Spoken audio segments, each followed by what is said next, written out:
I was at Disney. I don't know, let's say 14 years ago now. Never been to Disney before in my life, Dylan.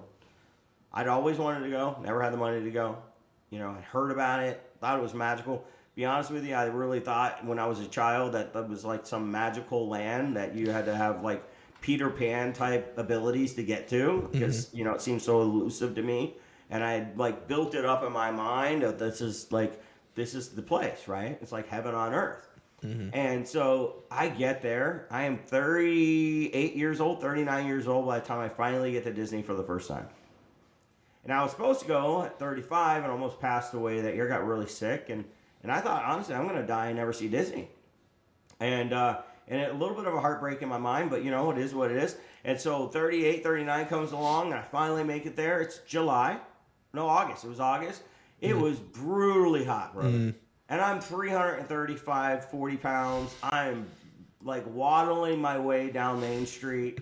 I'm a little underwhelmed based on what my my mindset had created, bumper to bumper traffic of bodies and sweat and stink and just like, and it seemed miserable, right? When at the moment I walked in, I was a little underwhelmed. We're like ducking in and out of the stores on Main Street just to try to cool down.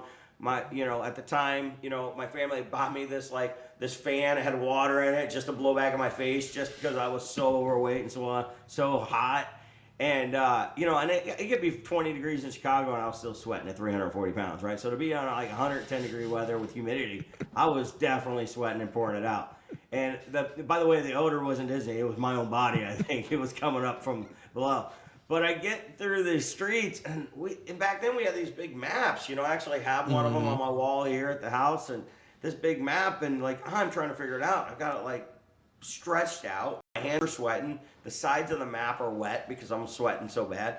And I'm looking at it, and we're trying to figure this out. Now, the reason why I was trying to figure something out is we were going to Belle's Castle. We had breakfast with Belle. And my daughter was young. I think she was like 7th or 8th grade at the time. And my son was 5th or 6th grade at the time. And we get around, I know where I am now because I've been there, go like 14 times a year now. But I'm over beside the teacups, right? I'm over there beside, the mine train and, the area over there. And I'm standing there. And we had obviously at that point walked past Belle's Castle. We're about 5 minutes late for our breakfast appointment. And I'm still looking at this map. And I mind you that we're late because of all the traffic and all the sweat and all the heat and all that. I'm standing there with this map and I'm just looking out and I'm done. I'm just be honest with you, I'm done. I spent a lot of money to get here. It's not quite what I wanted it to be. And I remember looking down, I'm like, we're late. I'm done. And I just go, we're too late. And a guy sweeping the park, right? Standing next to me, sweeping up trash and things like that, grabs my sweaty fat arm and goes, we're late for a very important date. No time to say hello, goodbye, we're late. And he starts pulling me, and now he has no clue where we're going. He says, where are we headed? What are we late for? I said, well, breakfast with Belle. And we're not going to make it.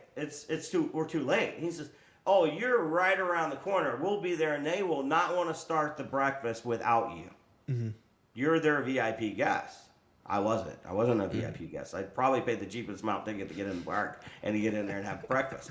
But at the time, and he gets on a little walkie-talkie and he calls over, and I don't know who he was talking to, but he said that, is there a reservation for the Harpers? And of course came back yes, and she's like, are you with them? And I'm with them. They got lost in the woods because Belle and the woods and the wolves. He said the wolves almost got them, but I've got them. I've rescued them.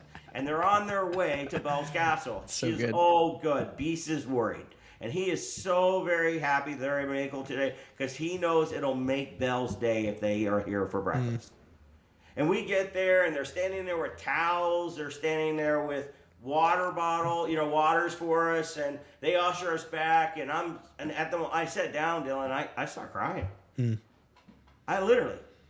What I thought the magic of Disney wasn't the magic of the place. It was the magic in the people. It was the magic in the employees.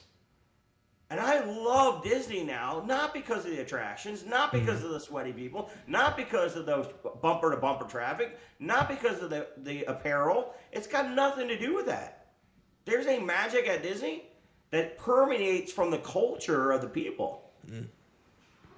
And if you go there thinking it's the ride and it's the food and it's the fireworks, you're going to get a little disappointed. Where magic shows up is in you and them.